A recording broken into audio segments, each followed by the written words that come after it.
Hello everyone, my self Vikas Dhillon YouTube channel पर आप लोगों का स्वागत है। लास्ट टॉपिक जो हमने किया था वो इलेक्ट्रोमैग्नेट और सोलेनोइड के बारे में किया था। फिर भी वीडियो पे कुछ कमेंट आए हैं, उसमें वीडियो कुछ क्लियर नहीं थी, जबकि उसके रिगार्डिंग एक वीडियो और अपलोड कर दी गई थी। फिर भी उसकी जो प्रॉब्लम है आज हम उसको थोड़ा सा डिस्कस कर लेते हैं, उसके बाद नेक्स्ट टॉपिक करेंगे। हमने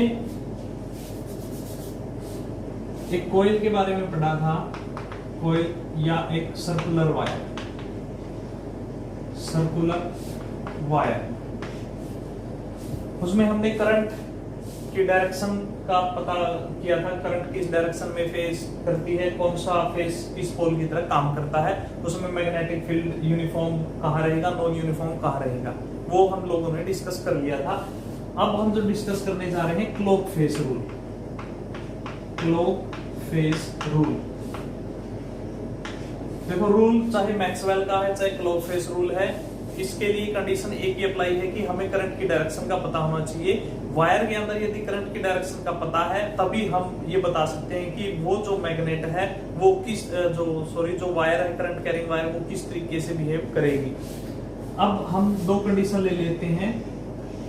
सर्कुलर वायर, एक जिसमें क्लॉकवाइज डायरेक्शन में करंट मूव करता है, एक जिसमें एंटी क्लॉकवाइज डायरेक्शन में मूव करता है। हमें करंट की डायरेक्शन पता है, दो फॉर्म है, क्लॉकवाइज, एंटी क्लॉकवाइज करंट की डायरेक्शन। करना क्या है, हमें जब क्लॉकवाइज मूव करती है उसको उसी डायरेक्शन में मूव कर देना है और इनको मिला देना है। ये जो स्ट्रक्चर बनती है, ये अब इसको अच्छे से लिखेंगे तो ये एस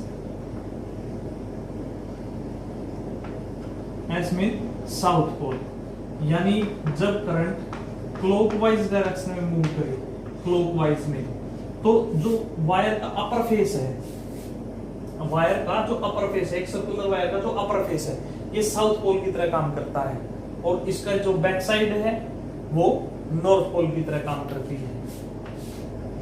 ये एंटी क्लॉकवाइज डायरेक्शन, इसमें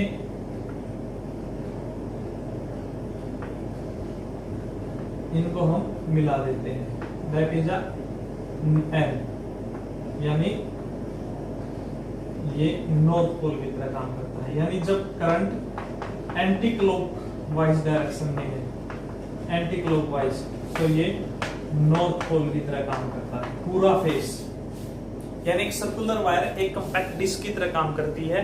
कंपैक्ट डिस्क जिसमें फ्रंट फेस अगर नॉर्थ पोल है तो उसका बैक फेस साउथ पोल रहेगा, अगर फ्रंट साउथ है तो उसका बैक नॉर्थ रहेगा।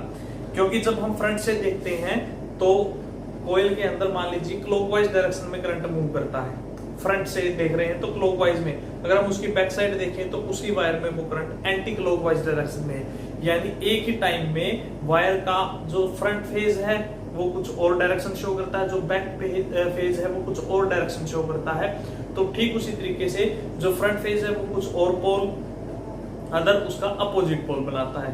तो ये रूल था क्लॉक फेज रूल, जो हमें बताएगा मैग्नेट की तरह वायर कब काम करती है और कौन सा पोल फेज उसके कौन से पोल की तरह काम करेगा।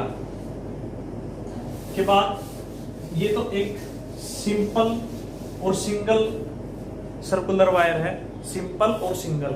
यदि इसी वायर के अगर हम टर्न बढ़ा दें, इसी वायर के यदि हम टर्न बढ़ा दें, एक टर्न ना रखें, नंबर ऑफ टर्न अगर इसमें हो जाए, तो ये फिर अब कॉइल फॉर्म जो हो गई, इसको एक स्पेशल नेम दे दिया गया है, सोलेनोइड। Solenoid clear. सोलेनोइड क्या है? कॉइल फॉर्म स्ट्रक्चर है, कॉइल फॉर्म स्ट्रक्चर। देखो दो बातें आपको ध्यान रखनी है, जब भी हम एक्सपेरिमेंट करते हैं हमें डीसी करंट पर ये एक्सपेरिमेंट करना है। डीसी करंट कह दें या हम बैटरी कह सकते हैं, ड्राई सेल कह सकते हैं, इनके ऊपर हमें काम करना है फर्स्टली। सेकेंडली जो हम वायर लेंगे वो इंसुलेटेड वायर होनी चाहिए, इंसुलेटेड वायर। ये कंडीशन है। इंसुलेटेड का मतलब जिसके ऊपर कवरिंग लगी हो, प्लास्टिक की जो कवरिंग है वायर के ऊपर वो लगी हो, उसको इंसुलेटेड वायर बोला जाता है। यानी अब हमारे पास जो वायर है जो कोयल की फॉर्म में है, नंबर ऑफ टर्न है। जब सिंपल एक है तो हम उसको सर्कुलर बोलते हैं, जब बहुत सारे सर्कल आ जाए तब उसको एक स्पेशल नेम दे दिया गया सोलेनोइड। कई बार बच्चे सोलेनोइड और इलेक्ट्रोमैग्नेट इन दोनों को एक ही स्ट्रक्चर मान लेते हैं। सोलेनोइड और इलेक्ट्रोमैग्नेट दोनों को एक ही structure, but there is a lot of difference between solenoid and electromagnet. Solenoid तो सिंपल एक कोयल फॉर्म है, अंदर से ये होलो है बिल्कुल पूरी तरीके से। यदि इसके अंदर अगर हम आयरन की रोड इंसर्ट कर दें तब जाकर ये बन जाती है इलेक्ट्रोमैग्नेट, वरना ये क्या है, सिर्फ ये सोलेनोइड है। अब सोलेनोइड बिहेव करती है लाइक अ बार मैग्नेट, ये एक बार मैग्नेट की तरह काम करती है कंप्लीट। सोलेनोइड की बात कर रहा हूं मैं, सोलेनोइड एक बार मैग्नेट की तरह काम करती है, जिसका एक फेस एक पोल को रिप्रेजेंट करता है, अदर फेस अदर पोल को रिप्रेजेंट करता है। अब ये पोल कौन सा होगा, इसका पता लगाने के लिए हमारे पास एक ही रूल है, that is a clock face rule. Clock face rule से हम पता कर सकते हैं कि इसका जो वन एंड है वो कौन से पोल की तरह काम करता है, अदर एंड कौन से पोल की तरह। कंडीशन वही है, हमें क्या पता होना चाहिए, हमें करंट की डायरेक्शन पता होनी चाहिए। ये एक number of turn coil form, current यहां से मूव हुआ,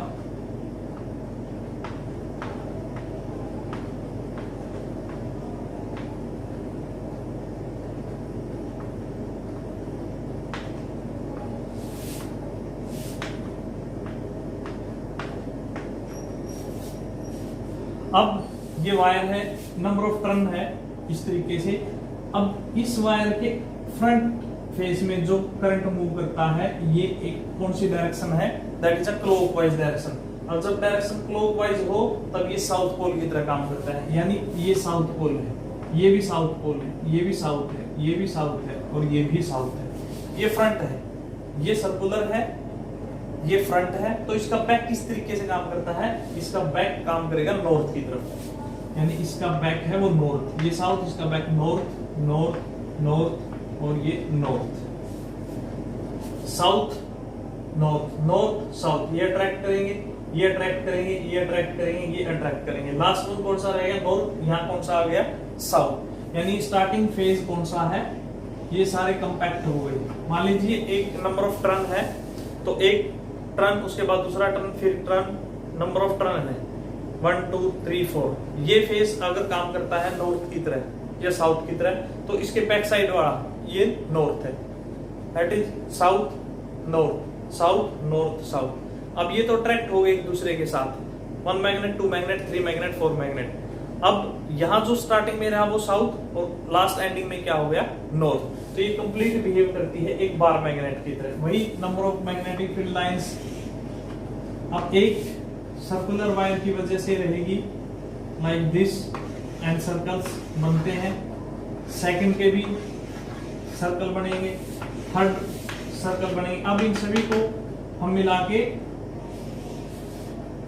north to south, north to south और इनसाइड साउथ टू नॉर्थ, यानी ये बिहेव करती है एक बार मैग्नेट की तरह, जिसमें मैग्नेटिक फील्ड लाइंस मूव करती है साउथ टू नॉर्थ पोल, और इनसाइड वही साउथ टू नॉर्थ और यूनिफॉर्म मैग्नेटिक फील्ड होता है इनसाइड दिस सोलेनोइड। अब यह आता है कि अगर हम इसकी मैग्नेटिक पावर बढ़ाना चाहें, मैग्नेटिक फील्ड बढ़ाना चाहें, तो हमारे पास कौन से तरीके हैं। फर्स्ट वन वही जो करंट है, करंट की वैल्यू को बढ़ाएंगे तो मैग्नेटिक फील्ड या हम कह सकते हैं मैग्नेट की जो इसकी पावर है वो बढ़ जाएगी। Second one number of turns. अब नंबर ऑफ टर्न्स का तो पता चल गया, एक टर्न्स एक मैग्नेट की तरह काम करते हैं, जितने नंबर ऑफ टर्न रहेंगे उतने ही मैग्नेट की तरह वो काम करेगी। Third one insert soft iron core, यानी आयरन कोर या रोड को इस्तेमाल करके जब ये इलेक्ट्रोमैग्नेट की तरह काम करेगी तब भी हम इसकी जो पावर है उसको बढ़ा सकते हैं। देखो सिंपल वायर हमारे घर में जाती है, करंट है उसमें लेकिन इतना मैग्नेटिक फील्ड नहीं होता कि आसपास के ऑब्जेक्ट को वो अपनी तरीके से अपनी तरफ अट्रैक्ट कर सके।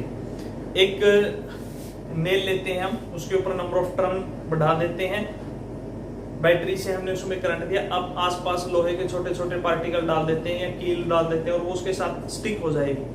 अब करंट तो उससे भी हमने कम दिया है जो हमारे घर में है, लेकिन अब स्टिक होती है। रीजन उस अट्रैक्ट होने का, स्टिक होने का रीजन है कि पहले एक वायर थी वो सिंपल एक मैग्नेट की तरह ही काम कर रही थी, लेकिन हमने जब नंबर ऑफ टर्न दिए तो जितने नंबर ऑफ टर्न है उतने ही ज्यादा मैग्नेट्स हैं, जितने नंबर ऑफ टर्न उतने ही ज्यादा मैग्नेट, और उसमें भी करंट बढ़ा दे तो उनकी पावर और ज्यादा, यानी करंट बढ़ा दे, नंबर ऑफ टर्न्स बढ़ा दे और उसके अंदर फिर सॉफ्ट आयरन, ये तीनों फैक्टर ऐसे हैं जो उसके फेवर में जाते हैं और जिसकी वजह से मैग्नेटिक फील्ड और ज्यादा स्ट्रॉन्ग हो जाता है, और ज्यादा स्ट्रॉन्ग हो जाता है, और मैग्नेट जो मैग्नेटिक मटेरियल ये अदर मैग्नेट को अपने तरफ अट्रैक्ट करने लगते हैं। अब जो नेक्स्ट टॉपिक है वो इलेक्ट्रोमैग्नेट है, लेकिन वो आपके सिलेबस में नहीं है। इलेक्ट्रोमैग्नेट के यूज है, इलेक्ट्रोमैग्नेट जैसे स्पीडोमीटर, वोल्टमीटर, इलेक्ट्रिक क्लॉक, बहुत से डिवाइसेस के अंदर इस्तेमाल होती है इलेक्ट्रोमैग्नेट्स, लेकिन अब जो रिवाइज्ड सिलेबस आया है उसके अंदर इलेक्ट्रोमैग्नेट नहीं है। मैं आपको जस्ट लिटिल उसके बारे में बता देता हूं कि सोलेनोइड से ही इलेक्ट्रोमैग्नेट को बनाया जाता है। सोलेनोइड के अंदर यदि हम सॉफ्ट आयरन कोर अगर इंसर्ट कर देते हैं तो ये जब भी करंट इसके अंदर पास होगा तो ये इलेक्ट्रोमैग्नेट की तरह बिहेव करेगा। That is electromagnet. इलेक्ट्रोमैग्नेट के अंदर हमेशा आयरन रोड या कोर जिसको बोल देते हैं उसका इस्तेमाल किया जाता है, या हम ये कह सकते हैं जब भी इलेक्ट्रोमैग्नेट बनाया जाता है मैग्नेटिक मटेरियल की जरूरत होती है, मैग्नेटिक मटेरियल। अब वो मैग्नेटिक मटेरियल में आयरन, स्टील, निकेल और कोबाल्ट, ये चार होते हैं। उनमें से आयरन को ही सिलेक्ट क्यों किया जाता है, बाकी को सिलेक्ट क्यों नहीं किया जाता, इसके पीछे रीजन है। आयरन ऐसा मेटल है जिसमें से जब भी करंट पास होगा वो बिहेव करेगा एज अ मैग्नेट, और जैसे ही करंट ऑफ हो जाएगा वो सिंपल आयरन है और कुछ नहीं, जस्ट करंट स्टॉप होते ही वो सिंपल आयरन रह जाएगा। जब तक करंट है तब तक वो एक मैग्नेट है। लेकिन अगर हम आयरन की जगह इनमें से कोई और इस्तेमाल करें लाइक स्टील, तो उसमें जो मैग्नेटिज्म है करंट बंद होने के बाद भी मैग्नेटिज्म लॉन्ग टाइम उसके अंदर रह जाता है।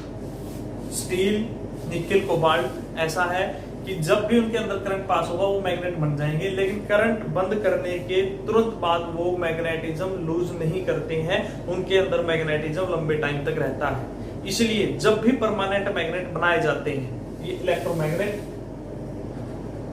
है, इसमें आयरन का इस्तेमाल किया जाता है। लेकिन परमानेंट मैग्नेट बनाने के लिए जो स्कूल के अंदर, लैब के अंदर बार मैग्नेट जो इस्तेमाल होते हैं वो परमानेंट मैग्नेट है। उनको बनाने के लिए स्टील, निकेल या कोबाल्ट, ये तीनों का मिक्सचर या अलॉय जिसको हम बोल देते हैं, मिक्सचर ऑफ टू और मोर मेटल्स, उसका इस्तेमाल किया जाता है। उसका रीजन ये है कि वो स्ट्रॉन्ग भी होते हैं।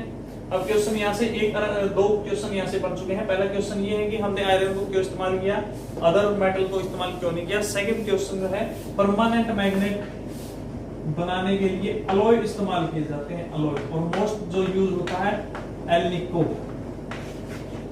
अगर आपसे पूछ ले सबसे ज्यादा जो मोस्ट पॉपुलर यूज जो अलॉय है वो एल्निको है। उसमें क्या होता है, उसमें एल्युमिनियम होता है, निकेल होता है, आयरन होता है और कोबाल्ट होता है। ये चार मेटल उसके अंदर ऐड होते हैं। Alnico most popular used alloy for the permanent magnet. Alnico aluminium, nickel, iron और कोबाल्ट। उसमें क्या है कि दो रीजन से अलॉय को इस्तेमाल किया जाता है। फर्स्ट, वो स्ट्रॉन्ग है, and second one, permanent magnetism उसके अंदर रहता है।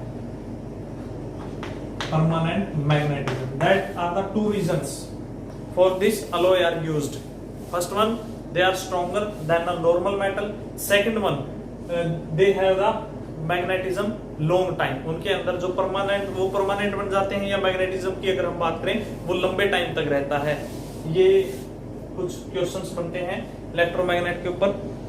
एक थोड़ी और नॉलेज है इलेक्ट्रोमैग्नेट के बेसिस पे कि अगर पावर बढ़ानी है इलेक्ट्रोमैग्नेट की तो क्या करना है। देखो सोलेनोइड के अंदर पावर हमने बढ़ानी थी, लास्ट ऑप्शन था कि इलेक्ट्रॉन वो आयरन रोड को इंसर्ट करना। अब जब आयरन रोड भी इंसर्ट कर दी गई है, अब उसके अंदर उसको और ज्यादा स्ट्रॉन्ग कैसे बनाया जा सकता है। फर्स्ट वन फैक्टर तो यही रहता है हमारे पास current, clear. Second one factor रहता है नंबर ऑफ टर्न्स, उस रोड के ऊपर भी नंबर ऑफ टर्न्स को और ज्यादा बढ़ाया जा सकता है, क्लियर। और थर्ड वन जो मोस्ट पॉपुलर यूज है, इसको एयर गैप बोला जाता है, एयर गैप बिटवीन पोल्स। या सिंपल एयर गैप भी बोल सकते हैं, एयर गैप बिटवीन द पोल भी बोल सकते हैं, या इसी को दूसरे नाम से जाना जाता है डिस्टेंस बिटवीन पोल्स, कि पोल्स के बीच में डिस्टेंस। अगर पोल्स के बीच में डिस्टेंस जितनी कम होगी वो मैग्नेट उतना ही ज्यादा स्ट्रॉन्ग होगा। अब एक बार मैग्नेट है, इसके बीच में हमें पोल्स की डिस्टेंस को कम करना है, तो क्या तरीका सोचते हैं कि इसको छोटा कर दे।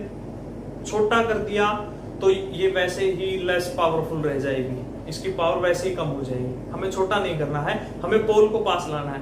पोल को पास लाने का या पोल्स के बीच में एयर गैप को कम करने का एक ही तरीका है, वो है शेप, यू शेप। यानी हम करंट मैक्सिमम पास करवाएं, नंबर ऑफ टर्न्स भी बढ़ा दें और एयर गैप कम कर दें, या यू शेप की बना दें उसको, तो वो सबसे स्ट्रॉन्गेस्ट बोलेंगे हम उसको, स्ट्रॉन्गेस्ट मैग्नेट होगा। इससे स्ट्रॉन्ग मैग्नेट नहीं बन सकता। अगर सबसे स्ट्रॉन्गेस्ट मैग्नेट बनाना है तो maximum current, number of turn maximum, और उनके बीच में जो पोल्स के बीच में गैप है वो मिनिमम से मिनिमम रखना है, क्लियर। तो परमानेंट मैग्नेट और इलेक्ट्रोमैग्नेट्स में बहुत सा डिफरेंस है। परमानेंट मैग्नेट ऐसे होते हैं जिनके पोल्स को कभी चेंज नहीं किया जा सकता, वो फिक्स रहते हैं। उनकी पावर को चेंज नहीं किया जा सकता, वो भी फिक्स रहती हैं। यूजीज जो परमानेंट मैग्नेट्स हैं वो बहुत जगह इस्तेमाल किए जाते हैं, जैसे वोल्टमीटर, स्पीडोमीटर, एमीटर एटसेट्रा। बहुत से डिवाइसेस में, हॉस्पिटल्स के अंदर भी, लैब यूज के अंदर भी इस्तेमाल किए जाते हैं। जो इलेक्ट्रोमैग्नेट है उनकी पावर को भी चेंज किया जा सकता है, पोल को भी चेंज किया जा सकता है, और उनकी पावर को कम या ज्यादा किया जाता है। परमानेंट नहीं होते हैं उनके पोल, हम करंट की डायरेक्शन को चेंज करके उनके पोल की डायरेक्शन को भी चेंज कर सकते हैं। That's all about the shape of current carrying conductor, straight, circular, solenoid, electromagnet. अब इनके बेसिस पर नेक्स्ट टॉपिक है जो है मैग्नेटिज्म इन ह्यूमन बॉडी, वो अब सिलेबस में नहीं है। तो नेक्स्ट टॉपिक रहेगा किक वायर एक्सपेरिमेंट, और जिसको बोला जाता है force on a current carrying wire. ये हम कल करते हैं, और इस चैनल को ज्यादा से ज्यादा लाइक, शेयर और सब्सक्राइब करना ना भूलें। Thank you.